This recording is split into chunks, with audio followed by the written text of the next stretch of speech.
Welcome back to our channel, everyone. Today is a beautiful, sunny day outside, but inside the world of Port Charles, a storm is brewing, and we need to talk about it immediately.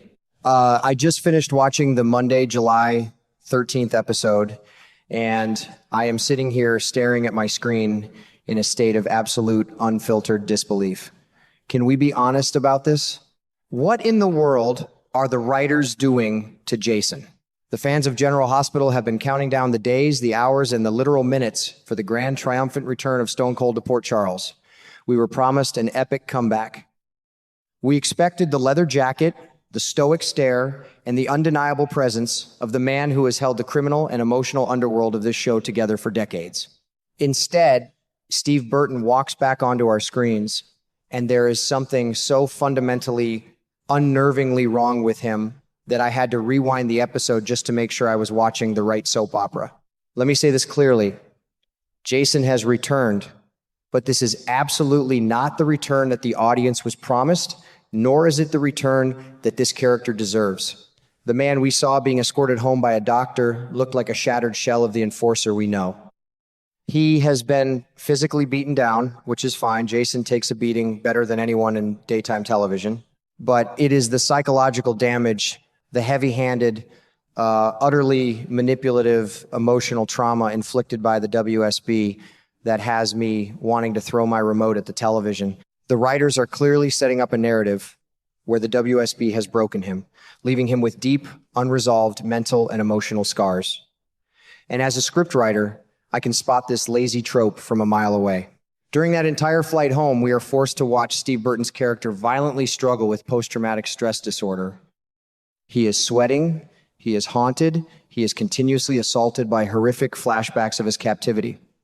Now, I want to be fair here. Steve Burton is acting his heart out.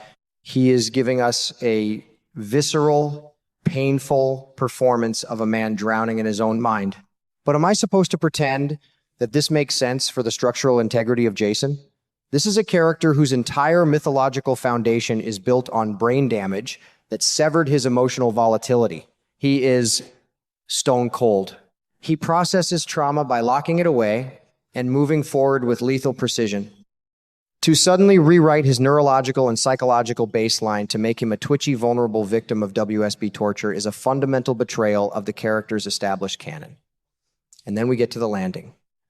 Jason touches down in Port Charles, and instead of the explosive high-stakes re-entry that a character of his magnitude warrants, he just quietly slips back into town. He sneaks into his house without making a sound to surprise his son, Danny. On a purely isolated emotional level, it was a tender scene. Seeing the raw, quiet connection between father and son pulled at the heartstrings, and Burton played the vulnerability perfectly. But soap storytelling is not about isolated scenes. It is about the macro narrative. A quiet, unassuming entrance for Jason is a structural misfire. It deflates the tension that the show has been building for months. It tells the audience, don't expect fireworks, expect therapy sessions. And I am sorry, but that did not work for me. But the real outrage, the thing that actually makes my blood boil as someone who understands how daytime storytelling is supposed to function, comes from the leaks surrounding where this storyline is heading for the rest of the summer. According to everything coming out of the General Hospital camp, Steve Burton's character is about to become a completely different person. The time he spent rotting in WSB captivity has allegedly given the former mob enforcer a new perspective on life. We are being told that his only priority now is his family, and that he is going to seek out a normal, quiet life, possibly even taking up a mundane manual labor job. A manual labor job.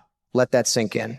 Jason, the most lethal, calculating, and iconic anti-hero in the history of daytime television, is going to put down his gun, hang up his leather jacket, and what? Fix sinks? Build cabinets? Are you kidding me? This is General Hospital. This is a show built on the high-stakes drama of the Port Charles mob, the hospital politics, and the dangerous intersection of the two. Jason is the linchpin of that danger. He is the teeth of the Corinthos organization. If you neuter him, you neuter the entire ecosystem of the show. This brings me to my biggest, most furious point, and it is the exact reason why the fan base is currently losing its collective mind. The writers are driving General Hospital straight off a cliff by repeating the exact same catastrophic mistake they made with Sonny. Do we not remember the absolute disaster that was Smike in Nixon Falls? The writers took the most powerful mob boss in daytime, stripped him of his memories, put him in flannel, and had him serving chili in a diner for a year. It softened him. It ruined his edge. It took years for the show to course correct the damage done to Sonny's character, because once you show the audience that the ruthless mob boss is actually just a sweet, gentle guy who loves small town life, you can never fully buy into his ruthlessness again. And now they're doing the exact same thing to Jason. They are taking the blueprint of the Nixon Falls disaster, slapping a WSB PTSD label on it, and feeding it to us as if it is a fresh, innovative storyline. It is not innovative. It is repetitive, it is lazy, and it is an insult to the viewers who have invested decades into this specific character dynamic. The writers seem to think that softening their hardened criminals makes them more relatable or multidimensional. But that is a fundamental misunderstanding of why soap audiences tune in. We do not want Jason to be relatable. We want him to be exceptional. We want him to be the immovable object. When you soften the enforcer, you destroy the dramatic tension of the entire show. If Jason is suddenly a soft-spoken family man working a blue-collar job, who is protecting the territory? Who is doing the dark, morally ambiguous deeds that keep the narrative engine of Port Charles running? A soap opera requires a delicate balance of archetypes. You need the pure heroes, you need the scheming villains, and you desperately need the dark, brooding anti-heroes who operate outside the law but adhere to their own strict moral code. By trying to turn Jason into a regular, everyday dad, the writers are actively dismantling one of the most successful archetypes in television history. Let's talk about the WSB as a plot device, because this is another symptom of a writer's room that has run out of ideas. Whenever the writers want to force a massive, unearned character shift, they just throw the character into a WSB black site. It is a magic wand. Oh, we don't know how to organically develop this character over time.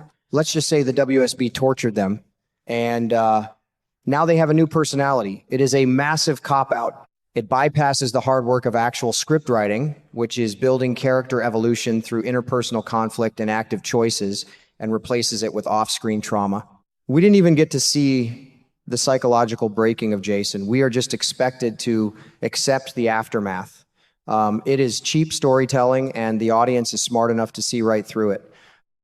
I know there might be some fans out there who are saying, but isn't it nice to see Steve Burton stretch his acting muscles? Isn't it nice to see Jason smile at his son? And to that I say, yes, Burton is a phenomenal actor, and he is doing the absolute best he can with the material he is being given. But good acting cannot save a fundamentally flawed script. You do not sacrifice the structural integrity of a 30-year character arc just to give an actor a few tender scenes. If you want a soft, family-oriented character, write one. Create a new character. But do not hollow out Stone Cold Jason and wear his face like a mask just to push a family man narrative. I am predicting right now with absolute certainty that this storyline is going to crash and burn. The writers are going to try to push this soft Jason for the rest of the summer. They will give him his little manual labor job. They will have him gazing thoughtfully into the distance while he struggles with his PTSD. And the ratings will stall, and the fan backlash will grow from a low rumble into a deafening roar. Why? Because the audience is already dissatisfied. The viewers are already rejecting this narrative because they recognize the recycled beats of the Sonny storyline. Eventually, probably by November sweeps, the writers will panic. They will realize they have stripped Port Charles of its most vital action star, and they will have to concoct some ridiculous, convoluted mob war just to force Jason to pick up a gun again. They will undo all of this healing and softening in a matter of weeks, because the show fundamentally cannot survive without Jason being Jason. So why are we wasting our time? Why are we forcing the audience to endure months of out-of-character behavior just to inevitably snap him back to his original factory settings? It is frustrating. It is maddening. It feels like the people in charge of crafting these stories do not actually understand the characters they are writing.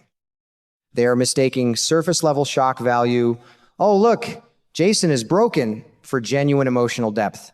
True dramatic weight does not come from destroying a character's core identity. It comes from testing that identity against impossible odds. I don't want to see Jason broken by the WSB. I want to see him outsmart them. I don't want to see him abandon his life for a hammer and nails.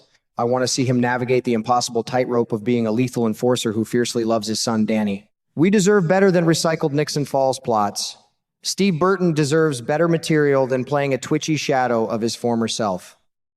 And Jason, a character who has bled for Port Charles time and time again, deserves to be written with the respect, danger, and unyielding strength that made us fall in love with him in the first place. I will keep watching because I love this show, but I am not going to pretend this is good writing. It is a massive miscalculation, and the writers need to wake up and fix it before they permanently damage the legacy of Stone Cold.